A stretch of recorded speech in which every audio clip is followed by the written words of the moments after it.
नमस्कार दोस्तों।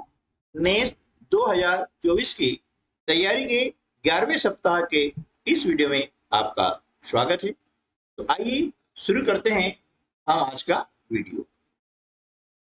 पहला प्रश्न है, सड़क पर चलते हुए आपको नीचे दिया गया यातायात का चिन्ह दिखाई देता है।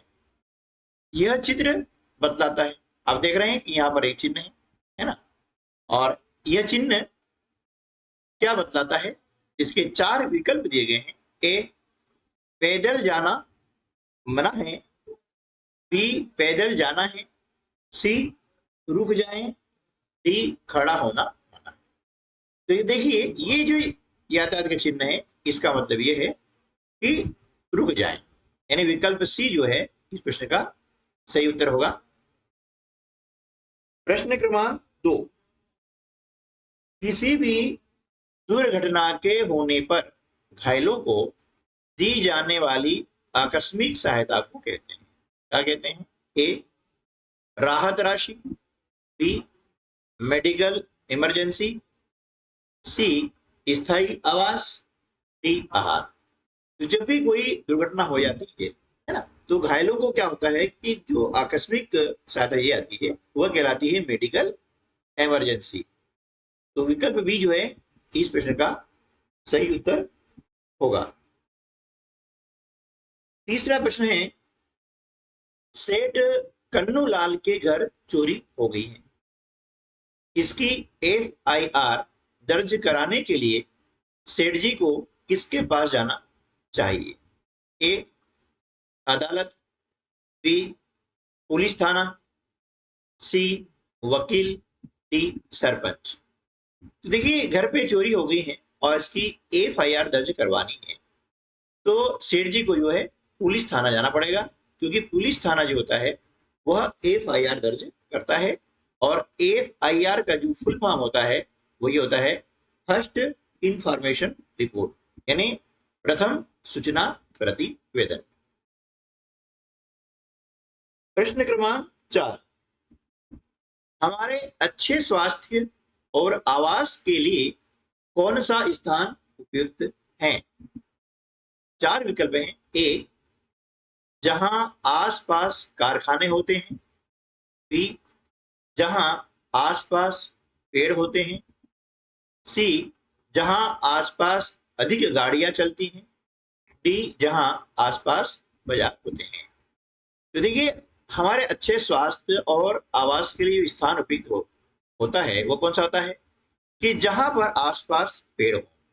यदि कारखाने होंगे तो क्या होगा, इनकी चिमनियों से धुआं निकलता है जो वायु प्रदूषित करता है, आवाजें निकलती हैं वे वायु प्रदूषण पैदा करती हैं, है ना। तो कारखाने के पास रहना स्वास्थ्य के लिए लाभकारी नहीं है।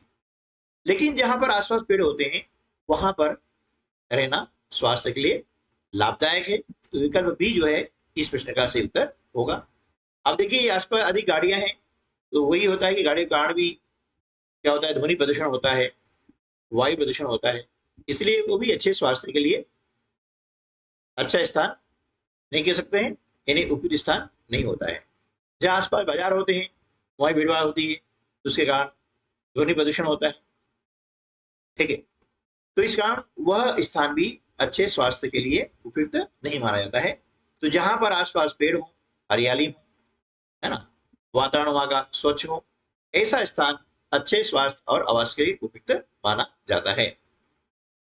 प्रश्न क्रमांक 5, निम्न में से कौन सा प्राकृतिक उर्वरक है? ए, अपघटित नीम की पत्तियां। बी, मिट्टी। सी, मछली। डी, गोबर। तो इनमें से सही जो विकल्प है वह है अपघटित नीम की पत्तियां, यानी विकल्प ए। ये एक प्राकृतिक उर्वरक है। ठीक है, अब गोबर क्या होता है? ये खाद होता है ना? गोबर क्या है? ये खाद है। ठीक है ना। और यह पूछा गया है उर्वरक। प्रश्न 6, हमारे देश में नई फसल आने की खुशी में अलग अलग क्षेत्रों में अलग अलग त्योहार मनाए जाते हैं। है ना, जब फसल नहीं आती है तो उसकी खुशी में अलग अलग क्षेत्रों में अलग अलग त्योहार मनाए जाते हैं। फसल से संबंधित त्योहारों का समूह इनमें से कौन सा है? 4 समूह दिए हैं। पहला समूह है होली, ईद, गुड फ्राइडे। हम देखते हैं कि होली, ईद और गुड फ्राइडे, ये तीनों जो त्योहारों का समूह है वह किसी फसल विशेष आने पर नहीं होता है। बी, मकर संक्रांति, पोंगल और बैसाखी। अब यहाँ पर भी पोंगल और बैसाखी तो फसल के समय त्योहार मनाए जाते हैं, यानी फसल आने की खुशी मनाए जाते हैं, लेकिन मकर संक्रांति नहीं मनाई जाती है, इसलिए ये भी सही नहीं होगा। अगला विकल्प है बैसाखी, दिवाली और पोंगल। हाँ, ये विकल्प आपका सही होगा, क्योंकि बैसाखी जो है ये त्योहार फसल आने पर मनाया जाता है, ये पंजाब मनाते हैं। दिवाली भी जो खरीफ फसल आती है तो खरीफ की फसल आने की खुशी में ये त्योहार मनाया जाता है, और पोंगल भी फसल आने की खुशी में मनाया जाता है। इसलिए विकल्प सी जो है इस प्रश्न का सही प्रश्न उत्तर होगा। प्रश्न क्रमांक 7, हमारे देश में वोट डालने के लिए आयु सीमा कितनी है? मतलब यहाँ पर न्यूनतम आयु सीमा, ठीक है, कम से कम इतनी आयु होना चाहिए, अधिकतम का कोई प्रतिबंध नहीं है। तो ये जाएगा कि न्यूनतम जो है कितनी आयु सीमा होना चाहिए? ए 15 वर्ष, बी 16 वर्ष, सी 18 वर्ष और डी 19 वर्ष। तो हमारे देश में वोट डालने की जो न्यूनतम आयु सीमा है वह है 18 वर्ष। यानी जो व्यक्ति 18 वर्ष की आयु पूर्ण कर लेता है वह हमारे देश के में होने वाले चुनाव में अपना वोट डाल सकता है ना, अपना वोट वह दे सकता है। वोट यानी मत, जिसको कहते हैं हिंदी में मत, ठीक है। प्रश्न क्रमांक 8 है, ग्राम पंचायत के प्रधान एवं सदस्यों को कहते हैं, क्या कहते हैं? ए सचिव पंच, बी अध्यक्ष पंच, सी सरपंच पंच, डी नेता पंच। तो देखिए, जो ग्राम पंचायत का प्रधान होता है उसे कहते हैं सरपंच, ठीक है ना, और ग्राम पंचायत के जो सदस्य होते हैं उनको कहते हैं पंच। यानी विकल्प सी जो है इस प्रश्न का सही उत्तर होगा। प्रश्न क्रमांक 9, महानगरों में नगर प्रशासन चलाने वाली संस्थाएं कौन सी हैं? ए नगर पालिका, बी नगर परिषद, सी नगर निगम और डी ग्राम पंचायत। जो महानगर होते हैं उनमें नगर प्रशासन चलाने वाली संस्था होती है वो होती है नगर निगम। यानी विकल्प सी इस प्रश्न का सही उत्तर होगा। प्रश्न क्रमांक 10, अधिकतर किसान अपनी जरूरतों को पूरा करने के लिए फसलें बेचते हैं। कहाँ बेचते हैं?